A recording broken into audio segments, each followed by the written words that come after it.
हे आमच्या बंदुराचं झाड आहे बरं का. बंदुराच्या केळीच्या प्लॉटमध्ये आहे मी आता. आणि ह्याचा व्हिडिओ बनवायचं एकच कारण की माझ्या लक्षात आलं, असं जाता जाता लक्षात आलं म्हणून तुम्हाला सांगण्याचा प्रयत्न करतो आहे. आता झाडाची कवत आहे लहान लहान कवत असल्यामुळं झाला विषय काय माहिती आहे का, आज फुलं पूर्णपणे बहरलेली आहे ती, म्हणजे उमगलेली आहे ती. आणि विषय काय झाला की आता अवकाळ गाभणा हा पाऊस झाल्यामुळं विषय काय झाला की अवकाळ गाभणा झाल्यामुळं फुलं उमगलेली होती, त्याच्यामध्ये पाणी साचलं गेलं आणि त्याच्यामुळं ते लवंडले जाते. मग अजून 4-5 दिवस टाईम आहे.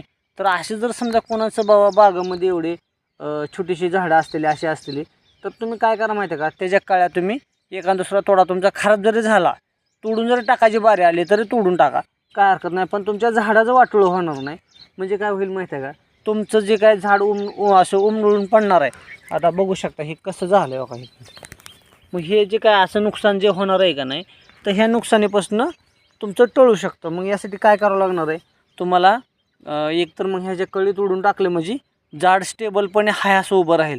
मग ते फुलामध्ये पाणी साचल्यामुळं म्हणजे त्या झाडाचं वजन वेट वाढलं जातं आहे. वेट वाढल्यामुळं ते लवणलं जाते. मग तुमचं त्या काही साईडनं ते खराब होणं, फुलं खराब होणं, नासणं हे असं होऊ शकतं. मग त्यासाठी तुम्हाला करायचं आहे काय, तर तुम्हाला ह्या नुकसानीपासून टाळायचं असलं तर तुम्हाला अवश्यपणे काय करावं लागेल, त्याच्या ज्या काय कळ्या आहेत त्या एक तोडा तुमचा कमी होईल, पण तुमचं झाड चांगलं स्ट्रॉंग राहील. आणि झाड जर पडलं नाही तर तुमचं 2 तोडं आगाव होत्यालं. मग एक कळी तोडून टाकण्यापेक्षा, सगळ्या कळ्या तोडून टाकण्यापेक्षा तुमचं 2 तोडं जर वाढवायचं असलं तर तुम्हाला ही उपाययोजना करायला काय हरकत नाही. तर ही काय चूक आहे किंवा चूक झाली, आता हे अचानक झालं आहे, पण तुमच्या लक्षात यावं यासाठी मी हा व्हिडिओ बनवतो आहे की तुम्ही असं पण करू शकताय की जेणेकरून तुमचं नुकसान टळू शकतं.